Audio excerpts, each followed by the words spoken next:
জঙ্গি রহমাতুল্লাহি আলাইহি ক্ষুধার্ত অবস্থায় রাস্তা দিয়ে হাঁটতেছে, হঠাৎ করে নদীর মধ্যে দেখে নদীর মধ্যে বেশে বেশে একটা ফল আসতেছে। ক্ষুধার তাড়নায় হুঁশ ছিল না। মুহতারাম হাজিরিন, আবু সালেহ মুসা জঙ্গি রহমাতুল্লাহি আলাইহি এই ফলটা ক্ষুধার তাড়নায় খেয়ে ফেললো। মুহতারাম হাজিরিন, খাওয়ার পর তার শরীরটা যখন আবার সুস্থ পর্যায়ে হয়ে গেল, পেটের ক্ষুধাটা যখন বিরত হওয়ার সঙ্গে সঙ্গে আবু সালেহ মুসা জঙ্গি রহমাতুল্লাহি আলাইহি চিন্তা করলো, হায় রে, দুনিয়ার জমিনের মধ্যে আমি কার মালখানা খাইলাম, বেশে বেশে কার জমিন থেকে আসলো, কার গাছের ফল, মুহতারাম হাজিরিন, অপরের মাল আমি খাইলাম। এখন এটার হিসাব যদি ময়দানে মাহশরে আল্লাহ রাব্বুল আলামিন আমার কাছে চাই, তাহলে আমি কিভাবে দিব? এই চিন্তা করতে করতে আবু সালেহ মুসা জঙ্গি রহমাতুল্লাহি আলাইহি সামনের দিকে অগ্রসর হইতে লাগলো। কিতাবের মধ্যে আসছে আবু সালেহ মুসা জঙ্গি রহমাতুল্লাহি আলাইহি 1 মাইল নয়, 2 মাইল নয়, 4 মাইল জায়গা পর্যন্ত হাইটা চইলা গেলেন। সুবহানাল্লাহ।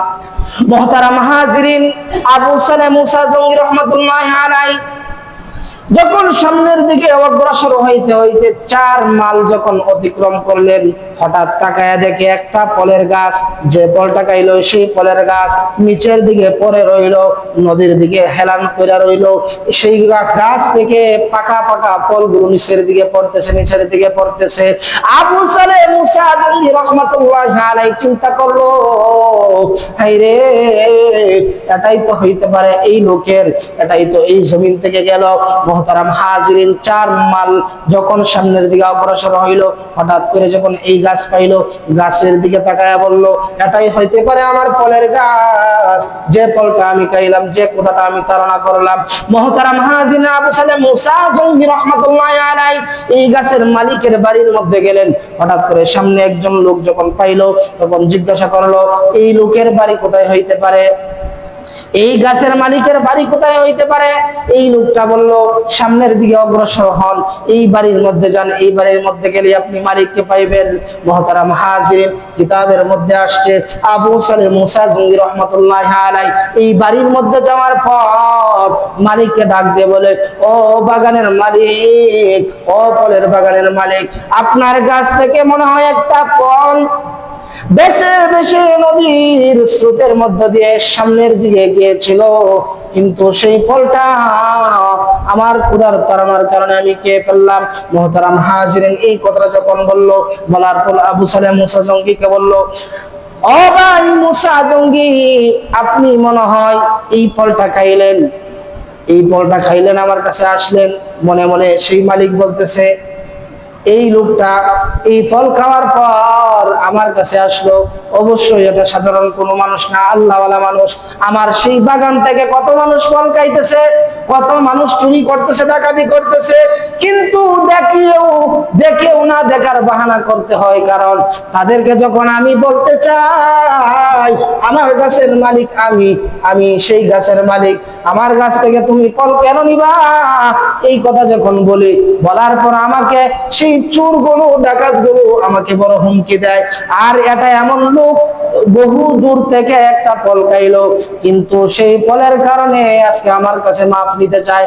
মুহতারাম হাজিরিন, আবু সালেহ মুসা জঙ্গির কথাগুলো যখন এই মালিক শুনতে পারলো, শোনার পর আবু সালেহ মুসা জঙ্গির প্রতি ক্রাশ খেয়ে গেল। আবু সালেহ মুসা জঙ্গির প্রতি ভালো ধারণা চলে আসলো। এই মালিক বলতেছে, ও আবু সালেহ মুসা জঙ্গি, আমাদের বংশগত একটা স্বভাব আছে, আমাদের বংশগত একটা আচরণ আছে, আমাদের বংশগত একটা বিষয়, আমরা আমাদের মালগুলো যারা খাইতে চায়, যারা আমাদেরকে না বইলা খেয়ে ফেলে, যারা আমাদের কাছ থেকে না বইলা নিয়ে যায়, তাদেরকে আমি কোনোদিন মাফ করি না। আমাদের বংশগত এটাই একটা অভ্যাস, আমাদের বংশগত এক অভ্যাস, আমাদের মালগুলো যদি কেউ নিয়ে যায় তাহলে তাদেরকে আমরা মাফ করি না, আখিরাতের জন্য রাইখা দেই, পরকালের জিন্দেগিতে যেন আমরা পাই। আবু সালেহ মুসা জঙ্গি রহমাতুল্লাহি আলাইহি বলতেছে, ও বাগানের মালিক, আপনি আমাকে মাফ করেন, আপনি আমাকে মাফ করেন। আপনাদের বংশগত অভ্যাস থাকতে পারে, আপনার কি চাওয়া? দুনিয়ার জমিনের মধ্যে কি চাওয়া আছে বলেন? দুনিয়ার জমিনের মধ্যে কি চাওয়া আছে আপনি বলেন, সেই চাওয়াটাই আমি দিব। মুহতারাম হাজিরিন, আবু সালেহ মুসা জঙ্গি রাহমাতুল্লাহি আলাইহি এই কথা যখন বলল, বলার পর মালিক বলতেছে, ও আবু সালেহ মুসা জঙ্গি, তোমাকে আমি বলতে চাই, তুমি যদি সেটার মাপ নিতে চাও, এই ফলের মাপ যদি নিতে চাও, একটা অপশন আছে। তোমার আমার যে কথা আছে সেই কথা অনুযায়ী তোমার চলতে হবে। মুহতারাম হাজিরিন, আবু সালেহ মুসা জঙ্গি রাহমাতুল্লাহি আলাইহি বলতেছে, আপনি যে কথাটাই বলবেন সেই কথাটাই আমি মানব। মালিক বলতেছে, ও আবু সালেহ মুসা জঙ্গি, তুমি যদি আমার কাছ থেকে মাফ নিতে চাও, 10 বছর আমার গোলামি করতে হবে। আল্লাহু আকবার। আবু সালেহ মুসা জঙ্গি বলতেছে, ও বাগানের মালিক, আপনি 10 বছর বলছেন, 10 বছর আমি আপনার কাছে গোলাম হিসাবে থাকতে চাই। তার কারণ হলো, ময়দানে মাহশরায় যদি আল্লাহ রাব্বুল আলামিনের কাঠ গড়াই যদি এই ফলের কারণে আমার দাঁড় হইতে হয়, আল্লাহ রাব্বুল আলামিন আমাকে মুমিন হিসাবে সাব্যস্ত করবে না, আমাকে ইমানদার হিসাবে সাব্যস্ত করবে না, আমাকে মুমিন বলে ডাক দিবে না, আমাকে নাফরমান বেঈমান ফুজ্জার বলে ডাক দিবে। মুহতারাম হাজিরিন, আবু সালেহ মুসা জঙ্গি রাহমাতুল্লাহি আলাইহি বলতে লাগলেন, ও বাগানের মালিক, আপনি 10 বছর বলছেন, এই 10 বছর আপনার গোলাম হয়ে থাকতে চাই। মালিক বলতেছে, 10 বছর তুমি থাকবা আমার কাছে গোলাম হিসাবে।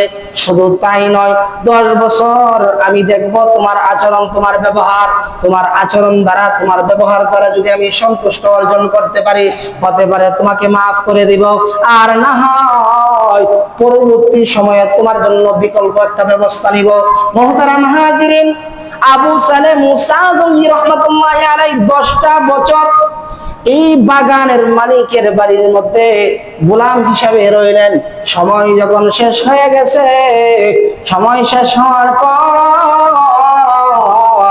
আবু সালেহ মুসা জঙ্গি এই বাগানের মালিককে বলতে লাগলো, ও বাগানের মালিক, আপনার কাছে 10টা বছর আমি রইলাম, আপনি কি আমার প্রতি সন্তুষ্ট আছেন?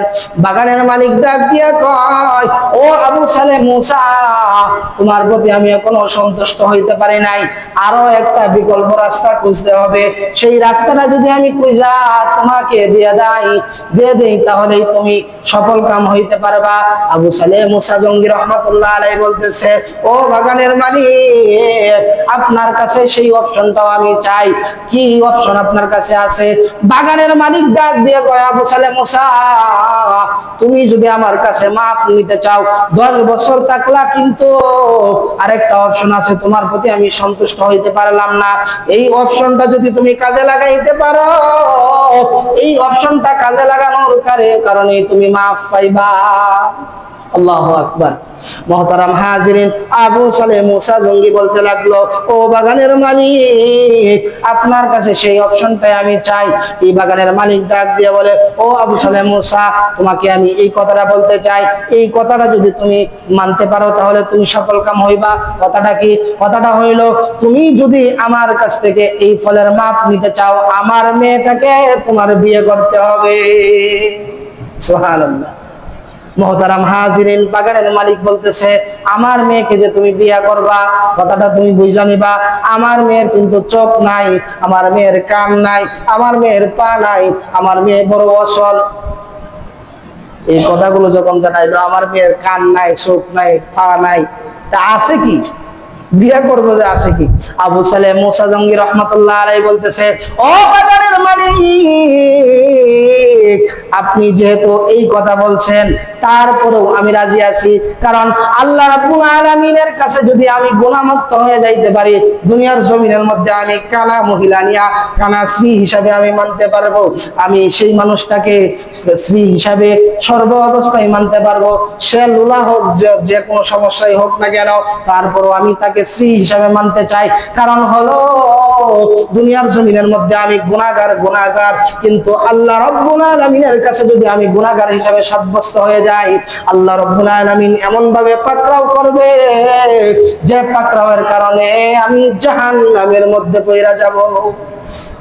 ও বাগানের মালিক, আমি জাহান্নামের মধ্যে যাইতে চাই না, আপনার মেয়েকে আমি বিয়ে করব। মুহতারাম হাজিরিন, বাগানের মালিক সেই লোকটার কাছে, এই আবু সালেহ মুসা জঙ্গির কাছে বিয়ে যখন দিয়ে দিল, বিয়ে দেওয়ার পর যেহেতু দিয়ে দিল, বিয়ে দেওয়ার পর তার ঘরের মধ্যে, বাসর ঘরের মধ্যে যখন যাবে, যাওয়ার আগে জিজ্ঞাসা করলো, ও আবু সালেহ মুসা, তুমি আমার মেয়েকে বিয়ে করলা, তোমার টাকার কোনো জায়গা আসেনি? আবু সালেহ মুসা বলে, আমার টাকার কোনো জায়গা নাই। টাকার যদি জায়গা থাকতো, খাওয়ার যদি জায়গায় থাকতো, তাহলে আপনার গাছের ফল কেন খাই? আমার যদি টাকার জায়গা থাকতো, খাওয়ার যদি জায়গা থাকতো, তাহলে তো অবশ্যই আমি আমার ঘরের মধ্যে থাকতাম, ঘরের মধ্যেই খাবার খাইতাম। আমি কেন নদীর মধ্যে আসলাম আপনার গাছের ফল খাইতে? মুহতারাম হাজিরিন, আবু সালেহ মুসা জঙ্গি রহমাতুল্লাহ আলাইহি বলতে লাগলেন, আপনার মেয়েকে আমি বিয়ে করব, আমার টাকার জায়গা নাই, আমার খাওয়ার জায়গা নাই, আমি যে আপনার মেয়ের ভরণ পোষণ করবো সেটার অবস্থা আমার মধ্যে নাই। এই মালিক ডাক দিয়ে বলতেছে, তুমি পরহেজগার মানুষ, তোমার কাছে আমি বিয়ে দিব, যত টাকা লাগে, যত পয়সা লাগে, ভরণ পোষণ সবকিছু আমি দিব। সুবহানাল্লাহ। মুহতারাম হাজিরিন, বিয়ে পড়াইয়া দিলেন। যখন তারা বাসর ঘরের মধ্যে যাবে, মেয়ে তার ঘরের মধ্যে আছে। আবু সালেহ মুসা জঙ্গিকে বলতেছে বাগানের মালিক, ও আবু সালেহ মুসা জঙ্গি, তোমাকে আমি বাসর ঘরে যাওয়ার জন্য অনুমতি দিলাম, এই ঘরের মধ্যে আমার মেয়েটা আছে, যাও যাও। আবু সালেহ মুসা জঙ্গি রহমতুল্লাহ আলাইহি এই ঘরের মধ্যে যখন যাইলেন, যাওয়ার পর ফুটফুটে সুন্দরী একটা রমণী যখন দেখতে পাইলেন, দেখার সঙ্গে সঙ্গে ঘর থেকে দৌড় দিয়ে বের হয়ে গেলেন। আবু সালেহ মুসা জঙ্গিকে বাগানের মালিক শ্বশুর মশাই ডাক দিয়া কয়, ও আবু সালেহ মুসা, তুমি দৌড় দিয়ে বের হইলা কেন? তার কারণ কি? আবু সালেহ মুসা ডাক দিয়া কয়, দুনিয়ার জমিনের মধ্যে একটা গুনাহ করলাম, যে গুনার কারণে আজকে 10টা বছর আমার গোলামি করতে হইল, 10টা বছর আমার বাড়িতে যাইতে পারি নাই। এই গুনার কারণে আজকে আপনার মেয়েকে আমি বিয়ে করতেছি। আর এমন একটা গুনার জায়গা দেখা যাচ্ছে, ঘরের মধ্যে যাওয়ার পর আমি দেখতে পাইলাম ফুটফুটে সুন্দরী, তার চোখগুলো বড় সুন্দর, তার হাত আছে, পা আছে, সবকিছুই আছে, সুন্দরভাবে শুনতে পাই। আপনি তো আমার বিবির কথাই বলছিলেন, আপনার মেয়ে নাকি অন্ধ, আপনার মেয়ের নাকি হাত নাই, পা নাই, আপনার মেয়ে নাকি কানে শুনে না। কিন্তু যে মেয়েটাকে আমি দেখতে পাইলাম, এটা সাধারণ কোনো মেয়ে না, এটা এমন মেয়ে দুনিয়ার মধ্যে সেই মানুষ হইতে পারে না, এটা তো হৌরে বিলবানের মতো হয়ে যাবে। সুবহানাল্লাহ। এটাকে দেখতে মনে হয় জান্নাতি মেয়ে, দুনিয়ার কোনো মেয়ে না। মুহতারাম হাজিরিন, বাগানের মালিক ডাক দিয়ে বলে, ও আবু সালেহ মুসা, তোমাকে আমি 10টা বছর আমার গোলাম হিসাবে বানায় রাখলাম, তার কারণ কি জানোনি?